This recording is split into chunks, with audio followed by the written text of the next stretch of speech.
지금 미국 켄터키주 윌모어에 소재한 에즈베리 대학교에서 부흥운동이 일어나고 있습니다.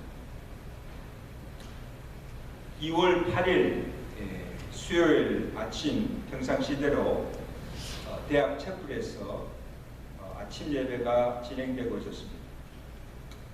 이날 설교자는 대학 인근에 있는 선교단체인 엠비전에서 사역하고 있는 작 마이어 크리스토스 목사였습니다.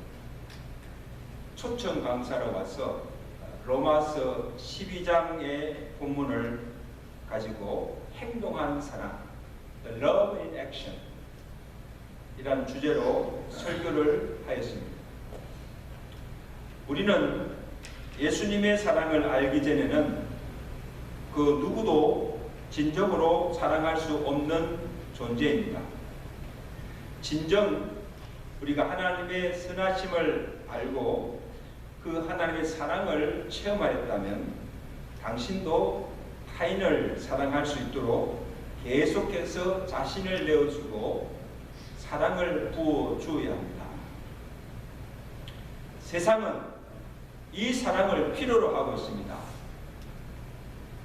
Pull out the love of Christ to others and pass on the fire of a revival to all nations.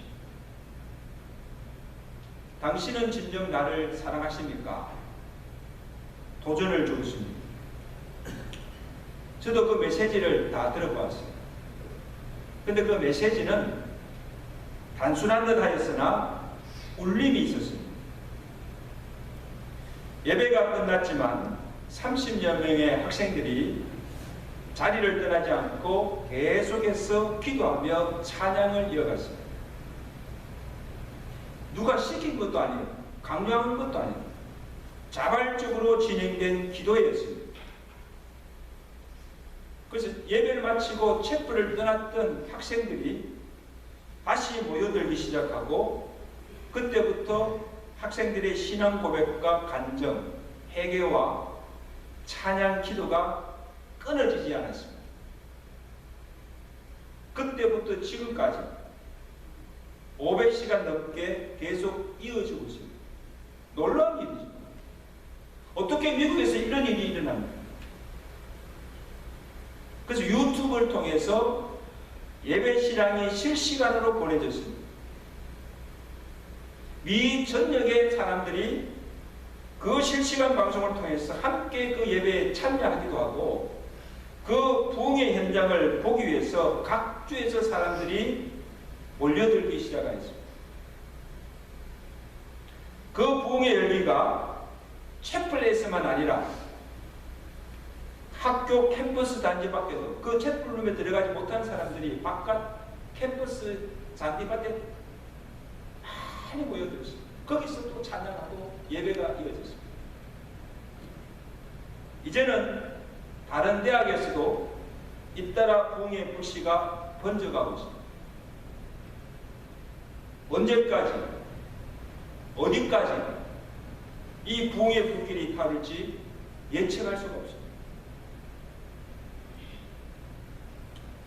여러분, 저는 볼 때 이는 분명 한 무명의 목사를 통해서 성령께서 일으키신 부흥의 불길인 줄로 믿습니다. 성령께서 하십니다.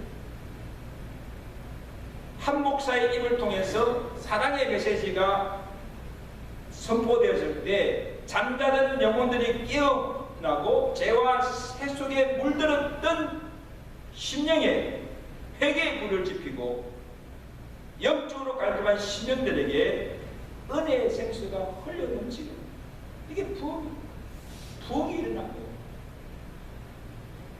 이 부흥의 불길이 지금 계속해서 번져나가고 있다.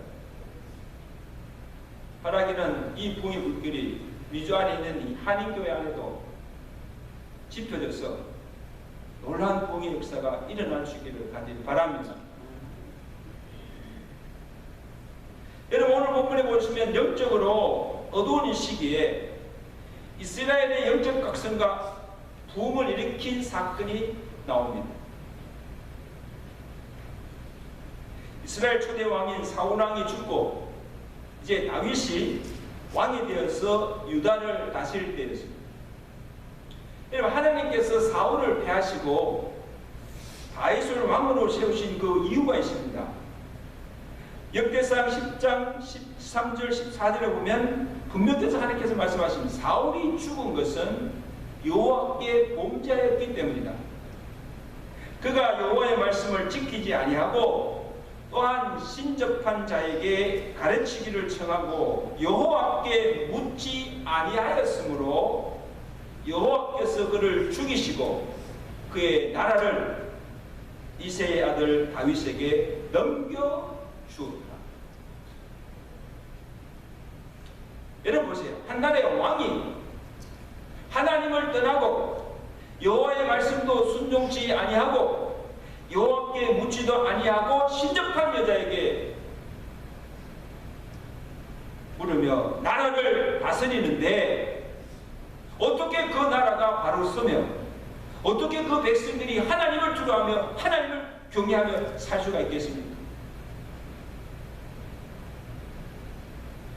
더욱이 하나님의 임재의 상징인 여호와의 복궤마저 블레셋에게 빼앗기고 예루살렘 성에 있지도 못하고 이방인 땅 블레셋 기랏 여하렘의 아비나답의 집에서 20년 동안이나 방치한 상태에 있었습니다. 1, 2년도 아니고 20년이에요. 여러분, 이스라엘 백성들에게서 이 여호와께는 무엇을 상징합니까? 여호와께는 그들 가운데 여호와가 임재하고 계시고 여호와의 능력이 그 위에 임하고 있음을 상징적으로 보여주는 것이 여호와의 궤입니다. 그래서 그들이 광야에 행진할 때나 또 전쟁에 나갈 때마다 여호와의 궤를 앞서 세우고 나갔습니다. 하나님께서 그들을 앞서 인도하시고 전쟁에 이기게 하신다는 것을 믿었기 때문에 실제로 보세요. 실제로 전쟁에 이기기도 하였습니다. 여호와께서 주신 승리입니다. 그런데 사울 시대에는 블레셋과의 전쟁에서 제사장들이 궤를 메고 나갔지만은 그 전쟁에서 패합니다. 패하고 그 복궤마저 빼앗기고 맙니다. 그리고 아비나답 집에서 지금 20년 동안 방치되어 있습니다. 그런데 이스라엘 중에 20년 동안이나 여호와의 궤가 없어도 누구 하나 마음에 불편함을 느끼지 않았고 아무 죄책감도 없었습니다. 여호와의 궤가 없는데 블레셋에 빼앗긴 그 여호와의 궤를 속히 찾아와야 한다고 말하는 사람도 없었고 그런 시도조차 없었다는 사실. 20년 동안. 여러분, 이것은 무엇을 방증해 주는가 하면 사울 왕을 무시하여서 이스라엘의 온 백성들의 마음이 하나님을 떠났고 하나님을 두려워하지도 않고 하나님의 임재도 다스림도 받지 않고 자기 마음대로 살고 있다는 것을 증거로 보여주신 거예요. 본문 3절 다윗이 그것을 증거하고 있습니다. 3절 보실까요? 3절 말씀.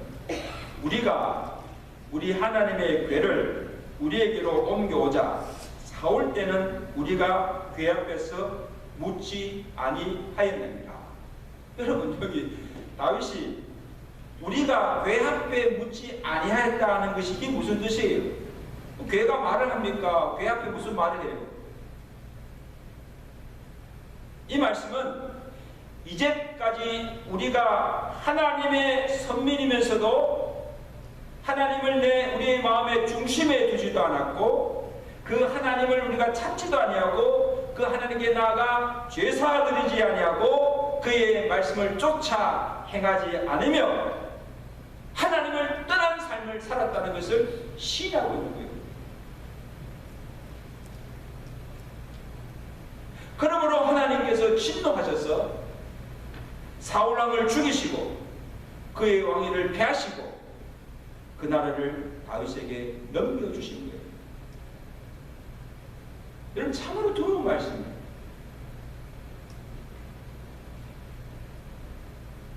지금 오늘 우리는 어떻게 살고 있습니까? 하나님을 믿는다고 하시면서도 얼마나 우리가 두렵고 떨림으로 하나님을 경외하고 있는가? 얼마나 그의 말씀을 듣고 청종하며 살아가고 있는가? 얼마나 우리가 자주 하나님을 찾고 그 하나님께 나아가 묻고 기도하며 사는가? 진지하게 물어봐요.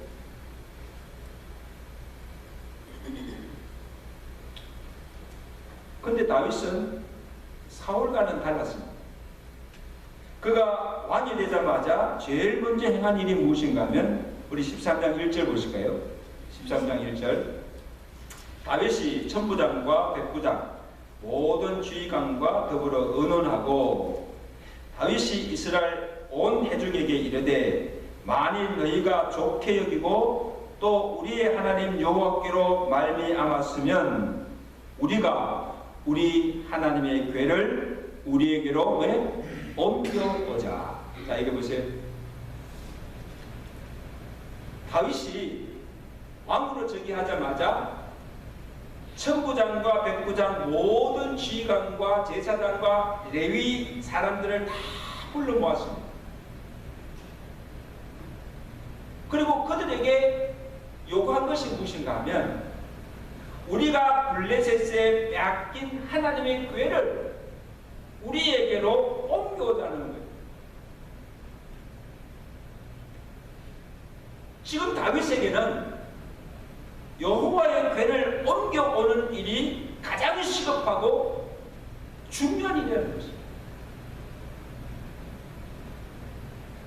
여러분, 이는 단순히 여러분들 궤를 기럇 아비나답 집에서 다윗의 성으로 옮겨오는 것을 의미하는 것이 아닙니다.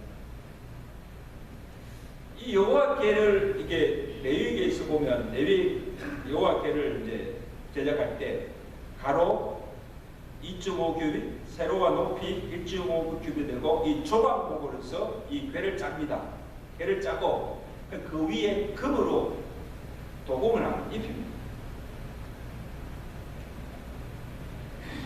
하나의 나무 상자에 불과해요. 그러니까 광년 때부터 지금 오랫동안 이리저리 옮겨 다니면서 낡고 잘못 볼품도 없는 궤창에 불과해요. 그런데 그 궤를 옮겨오는 것이 무슨 의미가 있습니까? 궤를 옮겨오는 거기에 어떤 의미가 담겨 있습니까? 다윗이 이제 우리가 여호와의 궤를 옮겨오자고 했을 때 그 속뜻이 무엇인가? 하나는 이제부터 이스라엘은 여호와의 임재와 여호와의 다스림을 받고 살겠다는 의지의 표현입니다. 아멘. 이제 하나님이 이스라엘 회중 가운데 계시고 사울 때는 우리가 여호와께 묻지 아니하였으나 이제는 우리가 각성하고 그 궤 앞에 나아가 여호와께 묻고 그가 말씀하시는 대로 우리가 순종하며 살겠다는 것입니다.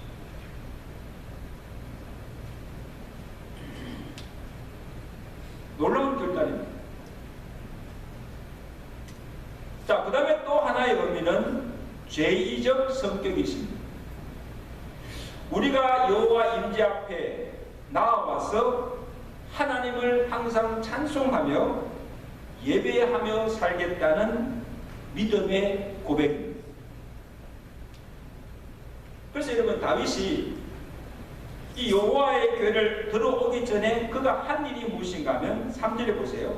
3절에 보면 전령을 보내어서 성소에서 제사를 드릴 제사장들과 또 레위 자손 중에서 노래하는 자, 악기를 연주하는 자, 나팔을 부는 자, 그리고 그 제사일을 도와주는 레위인들을 다 불러 모았습니다.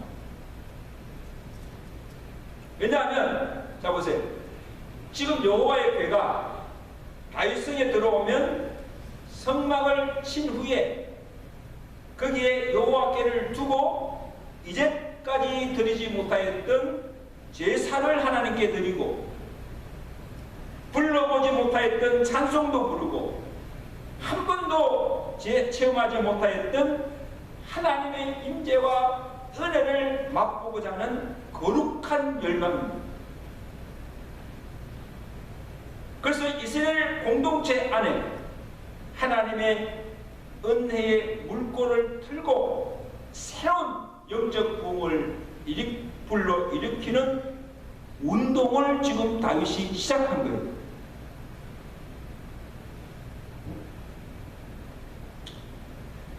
여러분, 저는 그 에즈베리 그 부흥의 그 예배를 실시간으로 매일 이렇게 보는데, 그 에즈베리 대학 챔플에서 하나님께 예배하며 온 회중들이 일어나서 손을 들고 주의 이름을 찬양하며 기도하는 모습을 보면 쉬지 않고 끊임없이 하나님을 찬양하며 예배하며 기도하는 그 자리에 하나님의 영광이 임하고 은혜가 흘러 넘치게 되는 것을 경험하게 되는 거예요. 어디에서 맛볼 수 없는 신비한 영적 체험을 하게 되는 거예요. 그러니까 그 예배를 멈출 수가 없는 거예요. 계속 하나님의 은혜가 막 임하니까 그 예배를 멈출 수 없고 그 자리를 떠날 수가 없는 거예요. 한번 상상해 보세요. 여러분이 여호와의 궤를 옮기면서 다윗이 열망하였던 것도 이제 이스라엘 회중 가운데 하나님이 임재하시고 운행하시는 그 하나님의 영광을 보기로구나.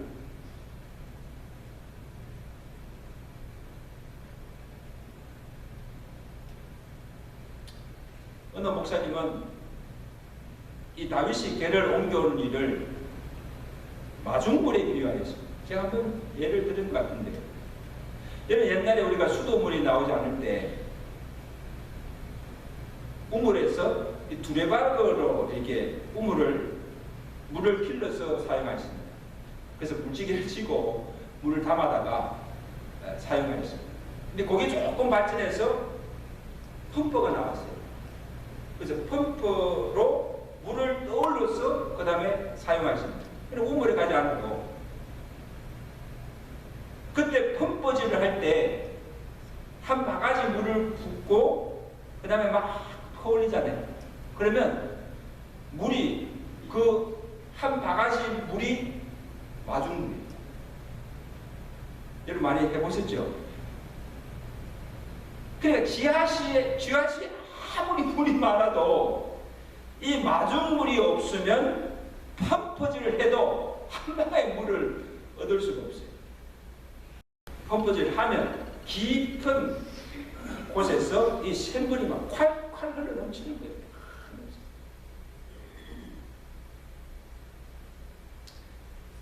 어느 단체나 교회도 뭔가 새로운 일을 하려면 이 마중물 역할을 하는 사람이 반드시 있어야 합니다.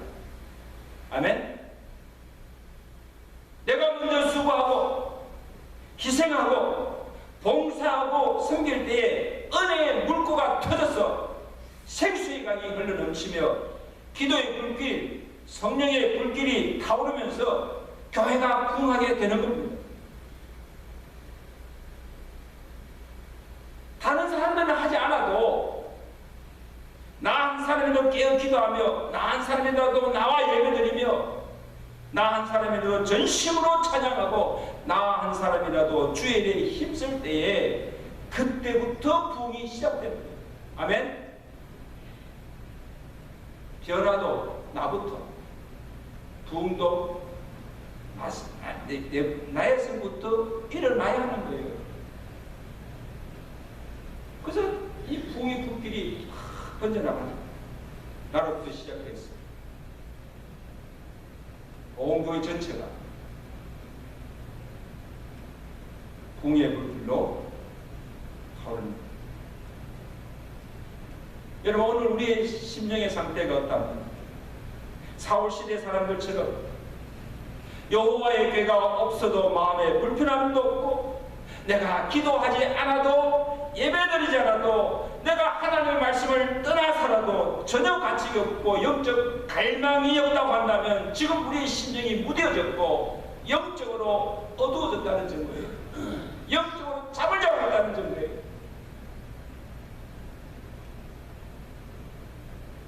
그대로 그 자리에 머물러서는 안 되는,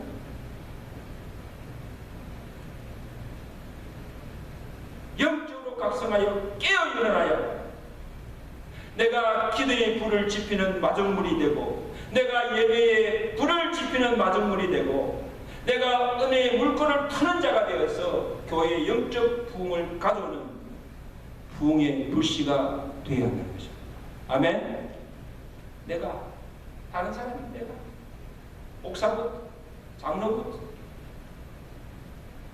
평신도까지 각성해 일어나야 한다는 거예요. 깨어 일어나야 된다는 거예요. 그렇지 않으면요 절대 부흥은 일어나지 않습니다.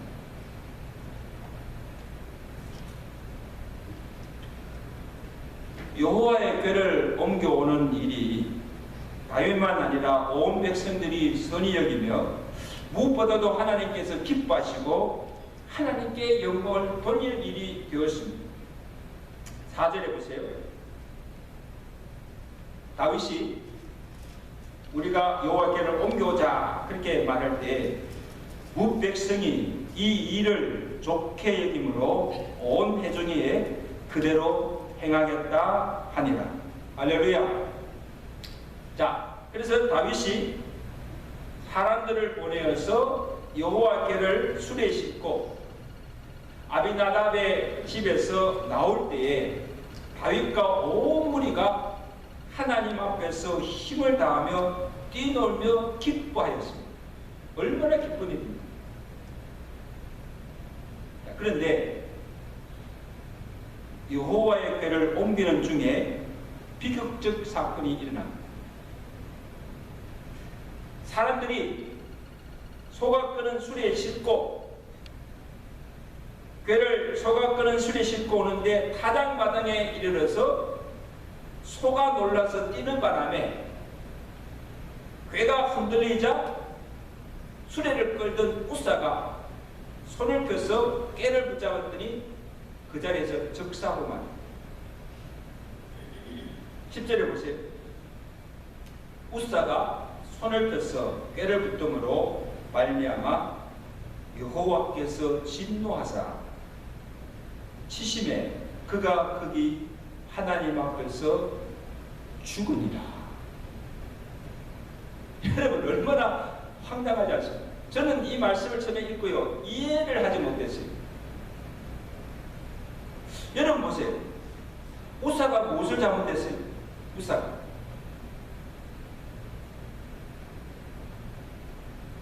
무엇을 잘못했게 하나님께 그를 치시고 죽이십니다.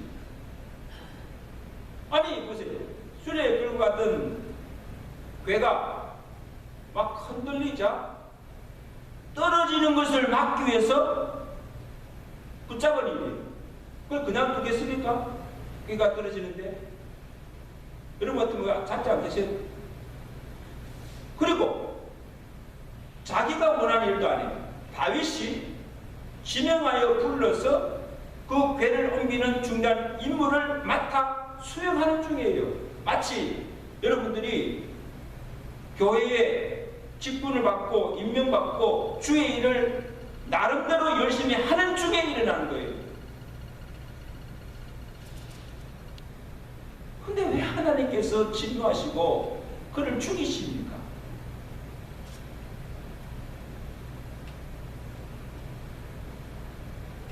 15장에 보시면 그 이유를 우리가 분명히 알 수가 있습니다. 자, 첫째는, 잘 들어보세요. 첫째는 괴를 운반하는 방금이 옳지 못하였다. 그리고 둘째는 그 괴를 옮기는 자들이 하나님께서 정하신 자들이 아니라는 거예요. 그리고 제사장 외에는 아무도 괴에 손을 댈 수가 없다는 거예요. 이 모든 것은 규례에 정하여져 주셨습니다. 레위기 보면 분명하게 규례에 정해 주셨습니다. 그 규례에 의하면 여호와의 궤를 옮길 때에는 제사장들이 궤를 덮고 그 다음에 채를 깨어두면 레위인 중 고앗 자손들이 와서 어깨에 메고 가도록 하였습니다. 그리고 제사장이라 할지라도 그 몸이 성결치 못하고 궤를 만지거나 제사를 드리면 그 자리에서 적사했습니다. 그래서 제사장들이 성소에 들어가기 전에 그 성막 앞에 있는 물두멍에 자기 몸을 깨끗하게 씻고 성결케 한 후에 들어가서 제사를 드리도록 규례로 정하여 주셨습니다. 하나님께서 규례로 정하여 주신 거예요. 그러면 궤를 옮기는 것든지 제사를 드리는 것이든지 모든 것이 하나님의 정해진 규례대로 행하여야 하는 것입니다. 아멘.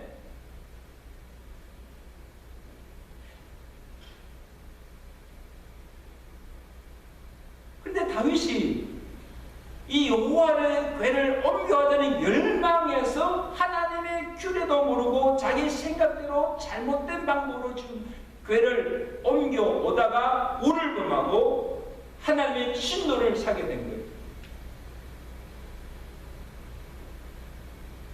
그래서 이 일로 우사가 죽자 궤를 옮기는 일이 중단되고 다윗이 그의 성에 궤를 둘 곳을 말한 후에 다시 궤를 옮겨오는데 그때는 다윗이 율법에 정한 규례대로 행하는 것을 볼 수가 있습니다. 자, 15장 2절 보세요. 15장에 가서는 다시 궤를 옮겨오는 그 과정을 보여주고 있는데 15장 2절에 보세요. 다윗이 이르되 레위 사람 외에는 하나님의 궤를 맬 수 없나니 이는 여호와께서 그들을 택하사 여호와의 궤를 메고 그를 섬기게 하셨습니다. 아멘. 지금 다윗이 이 규례에 정한 것을 지금 말하고 그리고는 다윗이 제사장 사독과 레위 사람을 불러서 또 말합니다. 너희는 레위 사람의 지도자니 너희와 너희 형제는 몸을 성결케 하고 내가 마련한 곳으로 여호와께를 메어 올리라. 전에는 너희가 매지 아니하였으므로 우리 하나님 여호와께서 우리를 찢으셨으나 우리를 치셨으나 이는 우리가 규례대로 그에게 구하지 아니하였습니다. 모세가 여호와의 말씀을 따라 명령한 대로 레위 자신이 채에 하나님의 꾀를 꿰어 어깨에 메고 가니라. 아멘. 이제는 모든 것이 여호와께 정한 규례대로 행하는 것을 보게 됩니다. 다윗이 이전에 여호와의 꾀를 규례대로 행하지 아니함으로 알고 이제는 꾀를 수레에 끌지 아니하고 규례에 따라서 레위 그와 자손들이 궤를 메고 옮겨오게 되는 것을 봅니다. 여러분, 이는 우리에게 무엇을 시사해주고 있는가 하면 하나님의 일은 열정만이 아니고 하나님의 법도와 규례를 따라 행하여야 하고 또한 일의 결과만 아니라 그 일의 동기도 과정도 중요하다는 것입니다. 아멘. 하나님은 결과만 보시는 것이 아니고 일의 시작과 과정과 그 모든 결과를 보시는 하나님이시다. 아무리 선하고 온 회중들이 다 좋아하여도 그 동기가 불순하고 일을 이루는 과정이 선하지 못하고 하나님의 방법이 아니면 하나님이 기뻐하지 않으시고 영광을 받지 아니하시는. 아멘. 이것이 우리에게 말씀이죠. 기도도 하나님의 뜻대로 강구해야 하고, 예배도 신령과 진정으로 예배해야 하고, 하나님의 일도 하나님이 세우신 영적 질서와 정한 규례를 따라 행하여야 함을 우리에게 가르쳐 주고 있습니다. 상당히 중요합니다.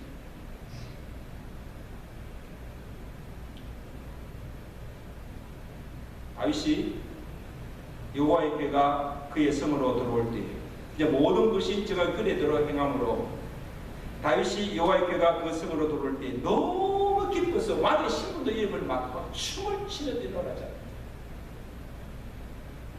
그리고 그 궤를 장막 가운데 두고 번제와 화목제를 하나님께 드리고 백성들로 여호와를 칭송하고 감사하며 찬양하게 하였으며 여호와의 이름으로 백성을 축복하였습니다. 아멘.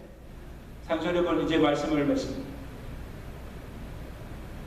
우리 모두는 지금 부흥이 일어나기를 간절히 원망합니다. 부흥은 누가 주시는 것입니까? 부흥의 주체는 성령님이십니다. 오늘 이 자리에 성령이 우리 마음에 임하시고 첫째서 하셔서 이 죽었던 심령들이 살아나고 잠자는 자들이 깨어일어나고 가까운 심령에 은혜의 생수가 흘러넘치는 이런 부흥의 역사가 일어날 수 있기를 주의 아들이 축원합니다.